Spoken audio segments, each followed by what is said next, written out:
ዛሬም ሰርፕራይዙ እንደቀጠለ ነው በኩሪፍቱ ላይ። አሁንም ናቲ ታሪክ እየሰራ ነው። ሄሉን ለማስደሰት የማያደርገው ነገር የለም። እንግዲህ እንዳያችሁት ማለት ነው። ዛሬም እንግዲህ ደግሞ ተነቅሷታል። ይህንን ፎቶ የለጠፈበት ቦታ አለ። ተነቅሷታል። እንግዲህ ፎቶዋን ደረቱ ላይ ትላላችሁ ማለት ነው። እንኳን ፎቶ አይደለም እሷ ራሱ ልብ ውስጥ ገብታ ይል እንዴ። አሰላሙ አለይኩም ወራህመቱላሂ ወበረካቱ። ሰላም ውድ የተከበራችሁ ቻናል ተከታታዮች እንዴት ናችሁልኝ? ከኔ ጋር ሁሉ ሰላም ነው። ሰላማችሁ ብዝት ትርፍ ይበልልኝ ባላችሁበት ውድ ቤተሰቦቼ። ዛሬም እንግዲህ በድጋሚ ትላላችሁ ማለት ነው። እንግዲህ ዛሬ በሄሉ ቻናል ላይ የሚለቀቀውን ቪዲዮ ለማየት ያብቃችሁ። ትናንትና በናቲ ቻናል ላይ ከተለቀቀው በላይ ለየት ያለ ሰርፕራይዝ አለ። ለየት ያለ ነገር ነው ማለት ነው። እንግዲህ እንደምታዩት እሷ ራሱ በቲክታክ ላይ እንግዲህ ምን የመሰለ ቪዲዮ እንዴት ሰማዩ ራሱ ከጀርባዋ ያለው ባክግራውንዱ ራሱ እንዴት አባቱ እንደሚያምር እንግዲህ ቁልት ቁልት እያረጋት ነው። እንደምታዩት እንግዲህ ሄሉዬ ቁልት ልት እያረጋት ነው ማለት ነው። እና የኔ ቆንጆ አምሮብሻል፣ ካይን ያውጣሽ፣ ካይን ያውጣሽ፣ ቁልትልት እያደረገች ነው ማለት ነው። እንግዲህ እንደምታዩት መዝናኛ ቦታው ራሱ አትውጡብኝ አትውጡብኝ፣ በቃ እዚሁ ክረሙ ክረሙ ያስብላል። በቃ አየሩ ምናምን በጣም ነው ደስ የሚለውና እሷም በቃ እንደ ወፍ ብርር እያለች ነው ማለት ነው። እዛ ቦታ ላይ ደስ ይላል። በተለይ ናትዬን ካንተ ጋር ሁኜ እዚህ ቦታ በመምጣቴ ደስተኛ ነኝ ብለዋለች ትናንትናና እንደዛ ስትለው እሱ ራሱ ልቡ ቅልጥ ነው ያለው ማለት ነው። በቃ በደስታ ምክንያቱም እሷን ለማስደሰት ነው ይሁን ሁሉ ጥረት እየጣረ ያለውና እሷን በጣም ደስተኛ ሆና በአንደበቷም እየነገረችው በድርጊቷም እያሳየችው ደስተኛ እንደሆነች አውቋል ማለት ነውና የእውነት ከዚህ በላይ ምን ደስታ አለ? አስባችሁታል? የምትወዱት የምታፈቅሩት ሰው እናንተ የምትፈልጉትን ቦታ እናንተ የምትፈልጉትን ነገር ሳትነግሩት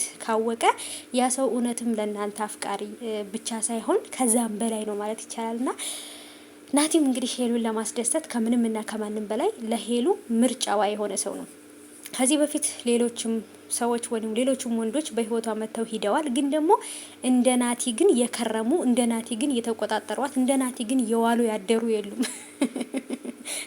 ናቲ ከመዋልም ከማደርም አልፎ እንግዲህ ኦሬዲ ተቆጣጥሯታል። የልቧ ንጉስ ሆኗል። ወይንም ደግሞ እሷም ደግሞ የልቡ ንጉስ ሆናለች ማለት ነውና የኔ ውድ እንግዲህ ፍቅራችሁን ያዝልቅላችሁ። እንደዚህ ፏፈሽ እንዳላችሁ አምሮባችሁ ዝለቁ፣ ክበዱ፣ ውለዱ ማለት ነው። ውለዱ ክበዱ አይደለ? እኔ ደግሞ አቀያየርኩት መሰለኝ። ውለዱ ክበዱ አሸብርቁ፣ ሁልጊዜም ይመርባችሁ የኔ ውዶች። ሄሉዬ የኔ ቆንጆ ሁልጊዜም ደስተኛ ሁኝልኝ የኔ ማር ማለት ነውና ምክንያቱም ካሳለፈችው ነገር አንጻር ይሄ ደስታ ይገባታል ብዬ ነው የማስበው። ምክንያቱም መጥፎ ነገሮች፣ ክፉ ነገሮች፣ ማጣትንም ማግኘትንም ዝቅ ማለትንም ከፍ ማለትንም አይተዋለች እና ለሷ ምንም አይደለም። ዝቅም ከፍም ማለት አዲስ አይደለም ለሷ። ዝቅም ሆነ ብላ ከሆነ ከፍ ማለትን ትችልበታለች፣ ከፍ ብላ ከሆነ ዝቅ ማለትን ትችልበታለች። ከሁሉም ጋር አንድ ላይ መሆን ማለት ነውና ስለዚህ ለዚህ ነው እኔ ሄሉዬን የምወዳት ማለት ነው። ሄሉዬን ከመጀመሪያው ጀምሮ ገና ሀብላ በወንድሟ ቻናል ነበር የምናውቃት ለራሷ ዩቲዩብ ሳትከፍት ማለት ነው። እና የዛን ጊዜ በቃ ትንጥዬ ልጅ ነበረች። አሁን ላይ ግን አድጋ ያ ሁሉ ፈተና ሁሉ ነገር አልፎ ዛሬ ላይ ደርሳለች። እና በዛ ላይ ደግሞ ናቴን የመሰለ አፍቃሪ፣ ናቴን የመሰለ ወዳጅ፣ ለሷ ደስታ የሚጨነቅ የሚያስፈልጋትን ነገር ሳትነግረው የሚያውቅ ይሄን የመሰለ ወንድም ደግሞ ፈጣሪ ሸልሟታል። ናትዬ ከዚህ በኋላ እንዳታስቀይማት።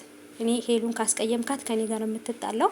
አሁን እያደረክላት ያለው ነገር በጣም አሪፍ ነው፣ ቀጥልበት። ግን ሄሉን የሚያስከፋ ሰው በጣም ለኛ ጥላታችን ነው። በቃ አጥበን ነው የምናሰጣው። ስለዚህ ሰርፕራይዝ መደራረጉ አሪፍ ነው። ፕራንክም ስትደራረጉ ደግሞ መደራረግ የለባችሁን ነገር ለዩ ማለት ነው። መጥፎ ነገር የሚያነጋግረን ፕራንክ መደራረግ የለባችሁም። እናንተን የሚያምርባችሁ ሰርፕራይዝ ስትደራረጉ ስትቀላለዱ ነው። እና የዛሬውን ቪዲዮ እንዴት አያችሁት? ከወደዳችሁት ላይክ በማድረግ አሳውቁኝ። ዛሬ በሄሉ ቻናል ጠብቁ የሚገርም ቪዲዮ